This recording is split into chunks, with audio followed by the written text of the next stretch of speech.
I'm State Senator Hopgood, and welcome to another edition of the Hopgood Hour, my monthly cable show that brings the people of the 8th District news and views from Lansing.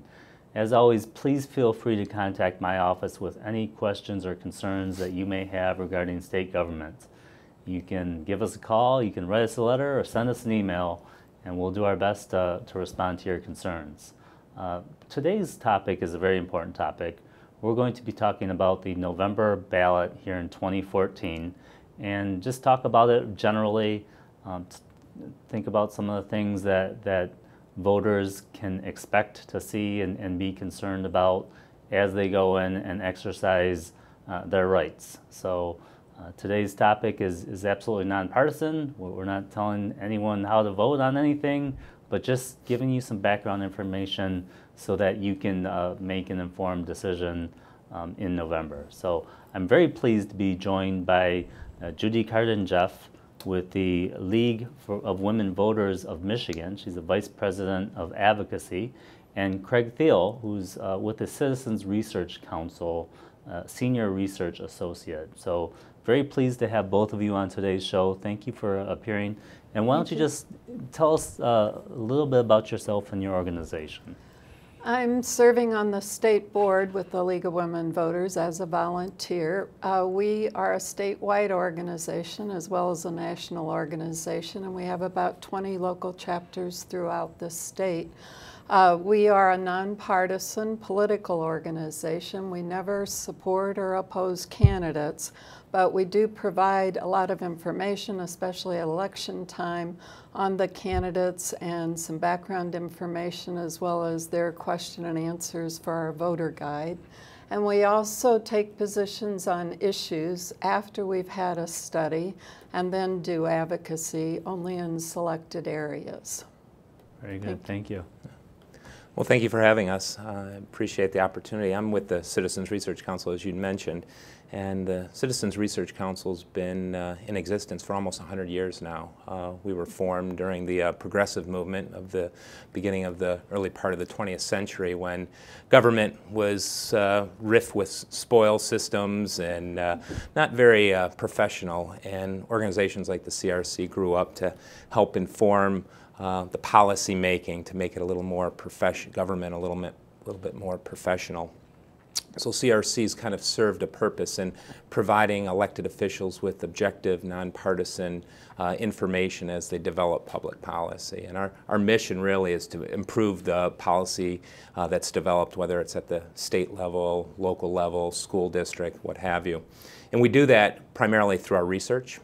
We do in-depth research reports, policy briefs, and we'll post to our blog as well on timely, relevant policy matters. And all of our research is available free of charge at our website, which is www.crcmich.org. And I'd encourage all your viewers, all the viewers, to tune in and get on our mailing list to receive our publications. What we do, I think, is provide that research. What we don't do is we don't tell people, policymakers, how to vote. We will make recommendations, but ultimately it's incumbent upon legislators, policymakers, in the case of when citizens serve that role, like they will in November here on some of the ballot questions, to inform their decisions. But we won't be telling them how to vote, yes or no, whether it's a question on wolf hunting or a constitutional amendment. So we guard our nonpartisan, objective reputation very, very closely, very tightly. Well, we once again, we appreciate both of your organizations being on the show, and it really is about empowering voters and letting them get to the ballot and make good decisions so that together as a state we can move forward. And so why don't we just start off with you, Judy, and just could you tell us some of the basics, some of the things that, you know, if we voted, you know, once a month or once a week, right, would you know, we wouldn't even have to think about. But sometimes, you know, we vote every 2 years or every 4 years. And so just what are some of the things to think about as we approach the November election day? What we discover is a lot of people aren't sure whether or not they're registered. They may, or if they're registered at their current address is also another question that comes up. And there is a good website with the state, with michigan.gov/SOS. Or vote, either one would work. And you put in your address and it tells you if you're registered here in the state. You can also put in your driver's license number. So you can check and make sure you're registered and you know where your polling place is easily. If you're not registered, you have only until October 6th to register to vote before the November election, a month before. And, but there are other ways for you to be involved besides going to your polling place, and that's to get an absentee ballot.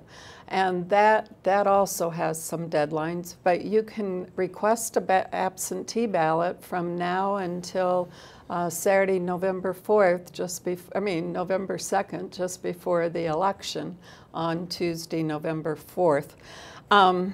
I think I gave the wrong date, so let me correct that. It's Saturday, November 1st, prior to the Tuesday, November 4th general election. And there are a variety of ways for you to request the absentee ballot, but the major things are you have to be over 60 or unable to go to the polling place for some reason, or you're going to be out of town. There are a few other requirements, but if you can meet one of those major three, you'll be able to obtain an absentee ballot. And you can go to your clerk's office and get an absentee ballot anytime now. They're available. You just need, if you go to your clerk's office, you are going to have to now show a photo ID. And there's been some confusion about that, but that is required if you show up. And the two that are most accepted are your driver's license or a state ID with your photo on it. There are also, you can also send in a form and request the absentee ballot be mailed to you, and you can get that form usually on the website at the clerk's office or again from the Secretary of State's office. So those are some of the important background pieces. Are there questions? Now what are, from a very sort of broad overview, what's on the ballot? What are people going to be voting on? What offices? Well, when you go to vote, you're able to vote from 7 a.m. to 8 p.m. on Tuesday, November 4th, and it's a long list. We have the congressional districts are up. We have the governor and the lieutenant governor.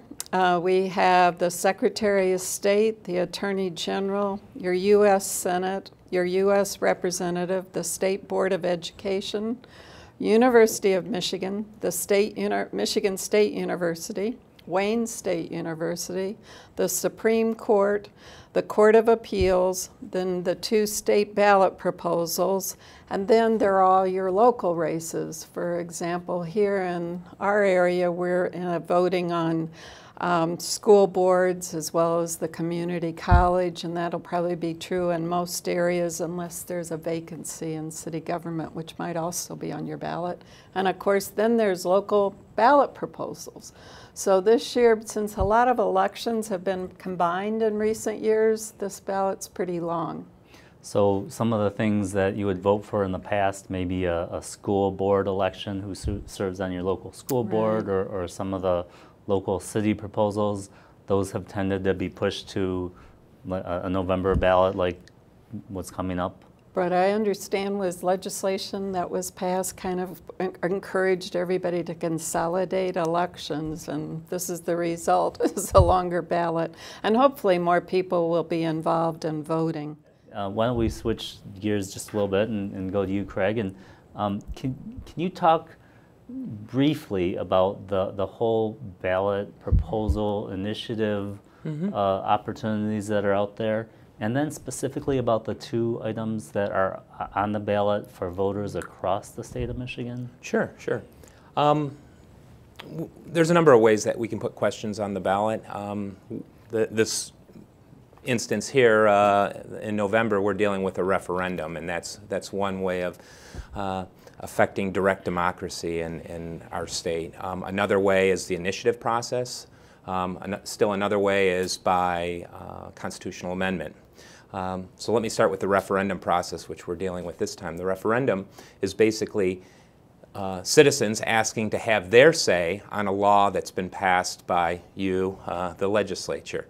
This is a law that has passed both chambers of the legislature, has been signed by the governor, and citizens who might be in disagreement with the law collect enough signatures to basically put that law up to a public vote. And the threshold for that number of signatures there is 5% of the votes cast in the last gubernatorial election. So your petition circulators will collect signatures across the state. Once those signatures are certified, that law is put on hold. So it's temporarily put in limbo, and it's not in effect until the next general election, at which time the entire state gets to vote on it. So that's the referendum. That's one way that we can have a question on the ballot. The other way is an initiative, and that's the process by which citizens can act as legislators. They can draft legislation and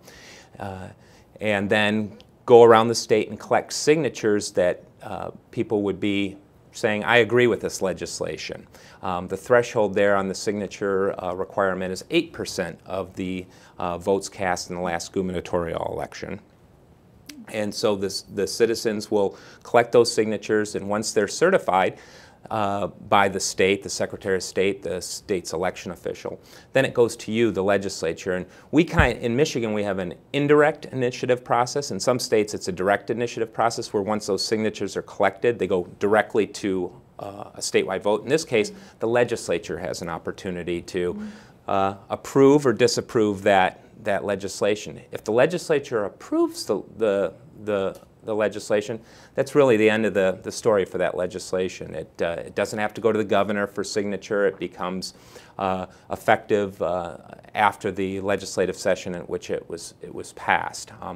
The legislature could amend that or disapprove it, and if they do that, then they have to offer up an alternative on the same subject, and then both proposals, the one that came from the citizenry and then the one that came from the legislature, goes on that November ballot, and voters cast their ballot, and whichever one gets more votes is enacted as law, again, without the governor's signature. So the third way we can get a question on the ballot, and this is probably the one that people might be most familiar with, and this is where we want to amend our state constitution. Our state constitution is our fundamental law. It's where all of the powers of government are enumerated. And it's basically the people saying to the government, these are the powers we give you to govern. That constitution can be amended by a collection of signatures as to an amendment generally limited to one topic. So you can't have an amendment that covers the Bill of Rights, taxation, and universities all rolled up into one amendment. The amendment needs to address a single issue. And once the signatures are collected, sufficient signatures are collected for a constitutional amendment, it goes to the ballot where the voters will decide yea or nay if they want to amend the state constitution. So those are the three main ways that we have ballot questions in the state of Michigan. So, and we'll start with you, Craig. And so what is before us this November is the referendum. And so there's two of them, and they have to do with wolf hunting. So could you, and I'd ask Judy to follow up, but could you explain what the voters are going to be voting on, what the implications are of their vote? Sure. You're right. We have two referenda on this ballot. They both deal with wolf hunting, which is somewhat unusual to have basically the same issue, two separate questions. So Proposal 1 is a referendum on a public act that was passed in 2012, Public Act 520, which went into the state's natural resources law and listed as a species that could be hunted in this state, wolf. So let me take a step back. Why are we putting wolf on the species list? Well, this was an endangered species for about half of a century. and when it was on that endangered species list, it couldn't be hunted. And so the population of wolf, which numbered hundreds 50, 100 years ago, got smaller, that population, and the wolves' habitat is in the UP. And so they were put on the federal endangered species list. The population grew. Scientists, natural resource scientists, decided that the population was strong enough that we could manage the population through hunting. It was removed from the endangered species list in 2011, and the authority to regulate the wolf in the state of Michigan was turned over to the state. And at that time, people who wanted to hunt the animal approached the legislature about an idea to put wolf on the listed game species list, and that legislation passed. And that, again, that was Public Act 520 of 2012. And so people who were against wolf hunting, exercising their right to challenge that law, collected signatures in sufficient number to put a pause on that law. And so that law was put on hold in early 2013. So this is where we've described this as a little bit of a political chess match between the pro-wolf hunting and the anti-wolf hunting groups. And so once that law was put on hold, the pro-wolf hunting groups decided, well, we could propose a different law in the legislature whereby we give the authority to name game species to the National Natural Resources Commission. So instead of just putting the wolf on the list as a game species, we'd pass another law that gave the authority to name species to the Natural Resources Commission. So Public Act 21 of 2013 did just that. And did you want to weigh in? And sometimes people ask, and we put this in our voter guide, who's supporting it and who's opposing it. And those that are saying yes to vote for wolf hunting, they have a coalition called Citizens for Professional Wildlife Management, and one of the member organizations is the Michigan United Conservation Clubs. And then there's a group opposing it called Keep Michigan Wolves Protected, and the Humane Society is an example of a group in that coalition. Again, if you want to look on the website, you could probably find more information about both of those coalitions if it helps you gather more background information. So, I think it's real, I appreciate the explanation, and I think it's easy to say, okay, if you are supportive of allowing a wolf hunt or wolf hunting, you vote one way. In this case, you vote affirmative or yes on either of them, and if you're opposed to it, you vote no.